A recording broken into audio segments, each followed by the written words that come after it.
नमस्कार। आज हम करने जा रहे हैं क्या निराश हुआ जाए पार्ट 7 का पार्ट 2। पार्ट 1 में हमने किया था कि हमारा भारत देश महान है। ठीक है, अब पार्ट 2 में क्या है वो भी हम देखने का प्रयास करते हैं। भारतवर्ष सदा कानून को धर्म के रूप में देखता आ रहा है। जो हमारा भारत देश है वो कानून को धर्म की तरह ही देखता है। अगर कोई निर्णय लिया जाता है तो उसमें धर्म को साथ रखकर ही निर्णय दिया जाता है। लेकिन आज एकाएक कानून और धर्म में अंतर कर दिया गया है। लेकिन आज क्या हो गया है कि कानून और धर्म में अंतर माना जाने लगा है कि कानून अलग है और धर्म अलग है।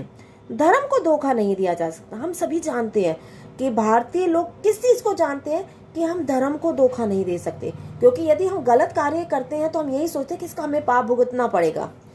कानून को दिया जा सकता है। हम भारतीयों के अनुसार धर्म को धोखा नहीं दिया जा सकता, लेकिन कई लोगों की सोच है कि कानून को तो धोखा दिया जा सकता है। यही कारण है कि जो लोग धर्म भीरू हैं वे कानून की त्रुटियों से लाभ उठाने में संकोच नहीं करते। यानी कि जो धर्म से नहीं डरते वो लोग क्या करते हैं, जो कानून में कई कमियां दिखाई देती हैं उनसे फायदा उठाने की सोचते हैं।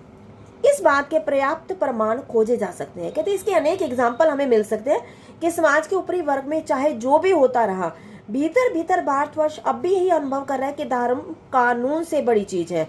क्या अनुभव किया जाने लगा है, चाहे ऊपरी वर्ग यानी कि जो हमारा सामंती वर्ग है कितना ही सोचे, लेकिन यही सोचते हैं, अंदर से यह महसूस करते हैं कि धर्म जो कानून है उससे बड़ा है। यानी धर्म को मान्यता दी जाती है। अभी भी सेवा, ईमानदारी, सच्चाई और आध्यात्मिकता के मूल्य बने हुए हैं।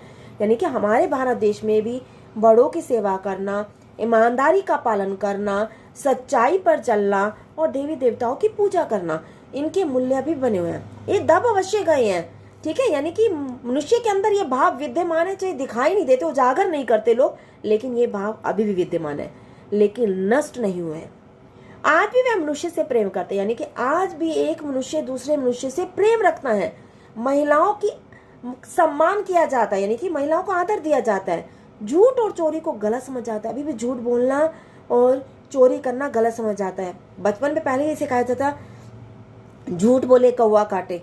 ठीक है ना, तो कहते हैं कि झूठ नहीं बोलना चाहिए। इसीलिए दूसरों को पीड़ा पहुंचाने का पाप समझा जाता है। जो दूसरों को दुख देता है उसको पाप कहा जाता है। हर आदमी अपने व्यक्तिगत जीवन में इस बात को अनुभव करता है, किस चीज को महसूस करता है कि दूसरों को पीड़ा नहीं पहुंचानी चाहिए, दूसरों को कष्ट नहीं देना चाहिए।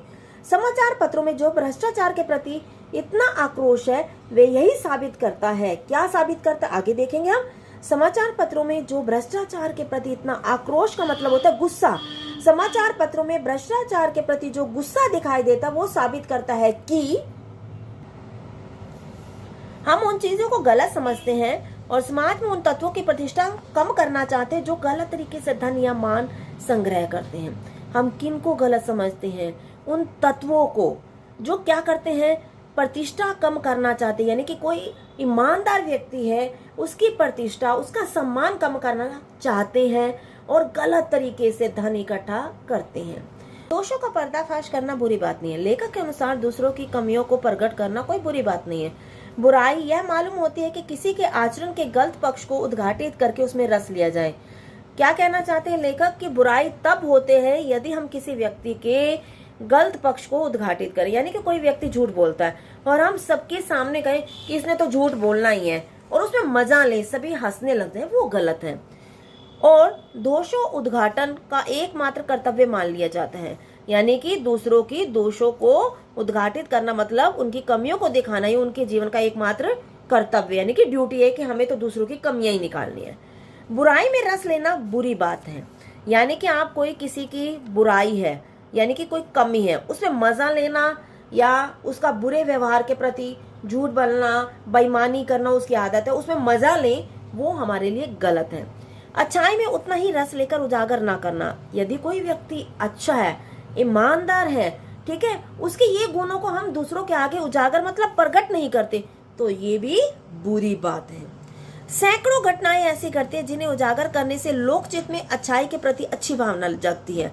लेखक क्या कहना चाहते हैं कि इस संसार में सैकड़ों ऐसी घटनाएं होती हैं जिससे लोकचित माने लोगों के हृदय में अच्छाई की भावना उत्पन्न होती है। अब एक घटना का वर्णन किया गया है। एक बार रेलवे स्टेशन पर टिकट लेते हुए गलती से मैंने 10 के बजाय 100 रुपए का नोट दे दिया। अब ये काफी समय पहले की घटना है, तो इसलिए 10 रुपए की टिकट मिल जाती थी। तो उसको प्रकट किया गया कि लेखक क्या गया कि किसी स्थान पर गया, तो उसने जाने के लिए रेलवे स्टेशन पर टिकट काउंटर से क्या ली, टिकट ली, और 10 की बजाय 10 की टिकट लेनी थी, उसने 100 का नोट पकड़ा दिया। मैं जल्दी जल्दी गाड़ी में आकर बैठ गया और लेखक कहाँ आ गया, गाड़ी में बैठ गया। थोड़ी देर में टिकट बाबू उन दिनों के सेकंड क्लास के डिब्बे में हर आदमी का चेहरा पहचानता हुआ उपस्थित हो रहा। तो लेखक क्या कहना चाहते हैं कि वो जो टिकट बाबू थे, जिनको उन्होंने क्या किया था, 10 की बजाय 100 का नोट पकड़ा दिया था, वो सबके चेहरे चेक करते हुए उस डब्बे में उपस्थित हुए और सबके चेहरे देखने लगे। उन्होंने मुझे पहचान लिया और बड़ी विनम्रता के साथ मेरे हाथ में 90 रुपए रख दिए। बड़े विनम्र भाव से उन्होंने मुझे 90 रुपए दिए और बोला, ये बहुत गलती हो गई थी, आपने भी नहीं देखा और मैंने भी नहीं देखा कि ये गलती हो गई है कि आपने देखा नहीं कि आपने 10 रुपए की टिकट लिया है, लेकिन आपने मुझे 100 का नोट पकड़ा दिया है, तो ये अपने वापस जो पैसे हैं 90 रुपीज वो ले लीजिए। उसके चेहरे पर विचित्र संतोष की गरिमा थी।